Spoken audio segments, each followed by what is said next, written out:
My name is Evelyn, a 28-year-old office worker.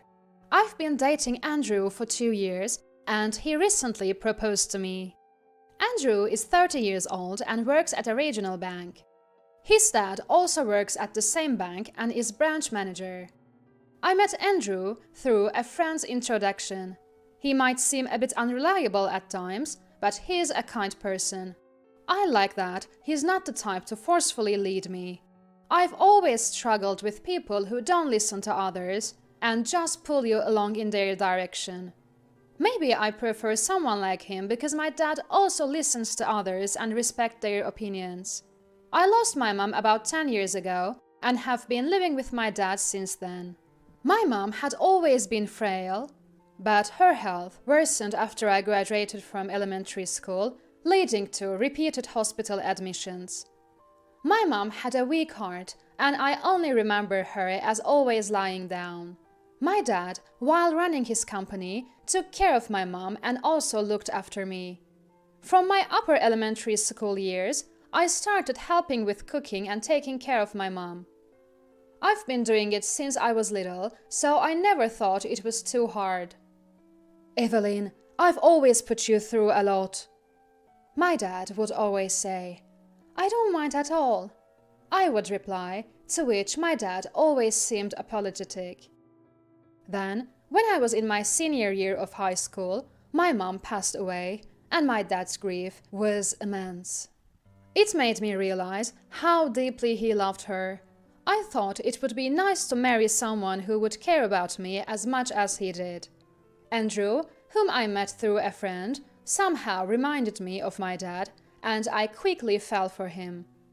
I knew he worked at a bank, but I didn't know his dad was also a banker, and a branch manager at that. My dad runs a small company, so he has dealings with banks, but probably not with branch managers. I even thought about joining my dad's company when I graduated from college. "Can I work at your company, Dad?" I asked casually, but he answered seriously. "We can't have you here, because being family might lead to favoritism," he said firmly. Indeed, my dad as an employer would have to be careful around me, and the other employees might struggle with how to treat me. So, I didn't end up working at my dad's company. After accepting Andrew's proposal, I was set to meet his parents. I had already told my dad about planning to marry Andrew. "Congratulations! I'm sure your mom would be happy," my dad said, almost in tears. After meeting his parents, "I'll introduce him to you, Dad." "If you love him, I won't say anything," he assured me. On the day I was to meet Andrew's parents, my dad, seeing me nervous, said, "Just be yourself. Pretending to be someone you're not gets exposed quickly." "Have you ever pretended, Dad?" I asked curiously. "When I met your mom's parents, I tried using formal language I never use, and they saw right through it," he shared with a laugh. Thanks to my dad's story, my nerves eased a bit, and I left home more relaxed. When we arrived at Andrew's house, his parents greeted us. "Thank you for coming all this way." "Don't be nervous, we just want to talk," they added, surprisingly casual. It felt like I was a job applicant. Even though I looked to Andrew for help, he just played dumb. In the guest room, I handed the gift I brought to Andrew's mom. "It's just a small thing from a famous local bakery." It was a specialty of a famous candy shop in the neighborhood. "I've never seen this before. Such a trivial item indeed," she said, throwing the box carelessly. I was more shocked at how she mistreated food than how she treated my gift. As I was reeling from her actions, Andrew's dad asked, "Evelyn, was it? Where do you work?" It felt more like an interrogation than a conversation. Before I could even greet them, Andrew's dad bombarded me with questions. "I work at Stellar Tech Solutions," I replied as cheerfully as I could. "Ah, Stellar Tech Solutions. Do we have any business with them at our bank?" "My company is a large corporation, so we don't really deal with his regional bank." What does your dad do? He runs a small business. My dad's business isn't that small, but I downplayed it. So he's like a self-employed person. Andrew's dad concluded on his own. I wanted to correct him, but I didn't want to come off as disrespectful. Perhaps he thought he couldn't criticize me for working at a large company, but felt free to comment on my dad's smaller business. Was your mom a homemaker? Andrew's mom asked, pouring coffee. She passed away about 10 years ago. I've been living with my dad since then. Andrew's parents seemed taken aback by this. So it's been just the two of you? Faced with the insistent questioning of Andrew's parents, yes, it's just been my dad and me. I answered clearly. Even though it's a father-daughter household, I was already working, and I was 18 when my mom passed away. I don't have the image of a struggling dad with a young child. It must have been hard without a mom, right? Life gets messy, doesn't it? No, I was already grown up, so it was okay. Unhappy with my response, Andrew's parents grimaced. I regretted being honest. They seemed to look down on father-daughter households. Did you use scholarship to attend university? The conversation shifted unexpectedly. No, my dad paid for my tuition normally. I spoke the truth, but Andrew's dad seemed skeptical. It's though to keep paying back scholarships after marriage. Many people are still doing it. He seemed to assume I had scholarship debt. How much do you have to pay back? He had convinced himself that I borrowed a scholarship. I didn't borrow any scholarship, so I don't have to repay anything. I was surprised that someone like him, who hardly listens, could be a branch manager. But it wasn't just him. Andrew's mom also had strong misconceptions. Struggling in a father-daughter household and having to repay a scholarship, she said pityingly. Planning to pay it all off quickly once you marry Andrew, right? She accused with a mean look. Looking to Andrew for support, he just nodded along with his mom. Left with no one to help, I had to fend for myself. There's no scholarship repayment, so don't worry, I insisted, clearly annoying them. Growing up in a father-daughter household, you can't listen to others, can you? Poor thing. Their prejudice against father-daughter households was frightening. Your dad might be in debt too. Andrew's dad speculated wildly. Rather than an assumption, it's more like a fantasy habit. It's tough for self-employed businesses these days. If he runs away in debt, it's a big problem for the bank. Once you marry Andrew, you might force our bank to lend you money. In their minds, they had concocted an elaborate story. We don't have any dealings now, but I'll remember the name and make sure not to lend. Andrew's dad said with a disturbing resolve. I had already given up on marrying Andrew by this point. More than given up, it was clear I couldn't live with these people. I felt embarrassed for ever thinking Andrew was like my dad. My dad was nothing like this heartless man. A daughter from a father-daughter household, self-employed with debt, is not a suitable match for Andrew. Andrew's mom yelled. I checked Andrew's reaction. He seemed to agree, nodding again. Disgusted, I realized Andrew's dad was boasting. There are many women who approach us for our status. Marrying rich is a shortcut to wealth, he said smugly. Seeing him boast while I was being insulted and Andrew not defending me, I lost all affection for him. The interview-like atmosphere I felt when I first came was accurate. This wasn't a meet-the-parents visit, but an interview to check if I was a suitable match for their son. It was an unfair interview, designed for them to feel superior. I realized I had come to a terrible place. In a way, it was good. Becoming family with these people unknowingly would have been awful. Though it was unpleasant, I was close to marrying into this. Still wanting to belittle me, Andrew's parents weren't done. But I wasn't that naive. It seems I failed your interview, so I'll take my leave. Leaving these words behind, I left Andrew and his parents and walked out of his house. Andrew didn't come after me, marking the end of our relationship. Seeing my strained face upon returning home, my dad asked, "Are you okay? What happened?" Though I had put on a brave face leaving Andrew's home, seeing my dad made all my tension unravel. I burst into tears and clung to him. Without a word, my dad just waited for me to stop crying. "I won't be marrying him," I confessed. Dad wasn't surprised, having guessed from my state that the marriage was off.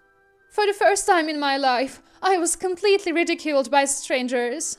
Crying so much washed away my sadness, leaving only anger towards Andrew and his parents. They looked down on us, saying it's pitiful to be in a father-daughter household, calling us poor. Dad just nodded silently as I vented. And they even assumed I had to repay scholarship for university and was marrying for that reason. Listening to my unceasing anger, Dad's brow furrowed. I was the only one venting my anger, but once I vented all my frustrations, I felt relieved. As if waiting for this, Dad finally spoke. There was no fate with Andrew, it seems. Indeed, there was no destiny with him. The words of his parents hurt, but I was most angered by Andrew, who didn't stand up for me. By the way, which bank does Andrew work at? I told Dad the name of the bank and where Andrew's dad was a branch manager. Which branch manager is that? Looking at a business card Andrew had given me earlier, I answered Dad. My lovely daughter has been insulted. Maybe it's time for a little payback. Dad said with a meaningful smile. A week later on a holiday, we had an unexpected visit at our home. It was Andrew's dad. Sorry for the other day. What brings you here today? More sarcasm? I said through the intercom. Evelyn, is your dad home? May I speak with your dad, please? Taken aback by his unusually humble attitude, Dad said, Let him in. I have something to say too. With a slightly intimidating look, I led them into our house. Upon entering, Andrew and his dad immediately apologized. We're so sorry about the other day, Andrew's dad said, bowing deeply. Andrew apologized in the same manner. We can't afford to forget the company auditing our bank's accounts, Dad said, causing them to bow even lower. Please, can we keep this incident from the main branch? Confused, I asked Dad, who then explained what had happened. The day after I visited Andrew's house, Dad went to Andrew's dad's branch. The branch manager had exchanged business cards with Dad, but hadn't realized what my dad's company did. Panicked, another bank employee explained to the manager that Dad's company was auditing their bank. You are the branch manager? I came to thank you for yesterday. My daughter visited your house. Your daughter? Yesterday?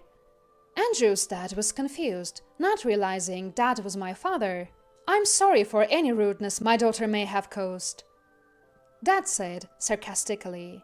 The other bank employees were flustered, not knowing how to handle the situation.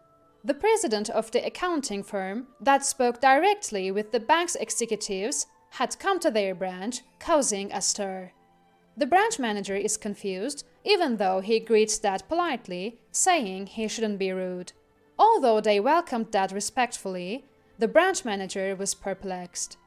It seems my daughter might have been rude, but you were quite disrespectful too. I heard from her. We can end our dealings with your bank if that's what you prefer. What? Dad's command, meant as a joke, sent shockwaves through everyone, including the branch manager. Even Dad was surprised by the strong reaction. Dad hurried back home, and it turned out to be more effective than I had imagined. Andrew's dad hadn't realized until the end that my dad and the president of the accounting firm were the same person. My dad's company isn't well known generally, but seems to be a big player in its industry. Trying to give Andrew's dad a bit of shock, my dad visited him, causing quite a stir at the bank. The other bank employees were panicked and apparently urged Andrew's dad to apologize. Then, Andrew and his dad came together to apologize. You shouldn't be apologizing to me. You should be apologizing to my daughter first. I was surprised by the firm tone of my dad, which I had never heard before. Andrew and his dad seemed even more shocked, crawling on the floor. We are sorry for the other day. We were disrespectful and have reflected on it. I didn't say anything wrong, so we're good, right? Andrew said with a sarcastic smile, looking up at me. I'm mostly angry with you for not standing up for me. Faced with my glare, Andrew pressed his forehead back to the floor. He probably wanted to reconcile with me. I had many missed calls from him on my mobile phone. I hadn't noticed them because I blocked his number, but after they left, I saw how serious it was. It was a good opportunity for my payback. How does it feel to apologize deeply to the father-daughter household you mocked as poor? Neither Andrew nor his dad could respond. Give me my regards to Isabella, who always had snide remarks. The part about stopping the business was a joke, and I won't tell the main office, but please stay away from my daughter from now on. Dad spoke sternly again, and they could only keep apologizing, prostrated on the floor. By the time they left, Andrew's dad's forehead was red from bowing so much. Dad and I burst into laughter watching this. Mocked by us, Andrew and his dad shared a wry smile with each other. Their apology and my chance to talk back marked the definitive end of my relationship with Andrew. Later, I heard that Andrew's dad was demoted from his position as branch manager after the incident reached the main office. Andrew was transferred to a distant branch, seemingly ending his chances for advancement. I started dating someone new, introduced by a friend. I didn't want to experience the same pain, so I checked with him from the start. I'm from a father-daughter household. Is it okay? He looked puzzled but assured me it didn't matter. Do your parents have any prejudice against father-daughter households? He looked surprised again, but laughed and denied it. We've just started dating, but it feels like things might work out well with this new guy.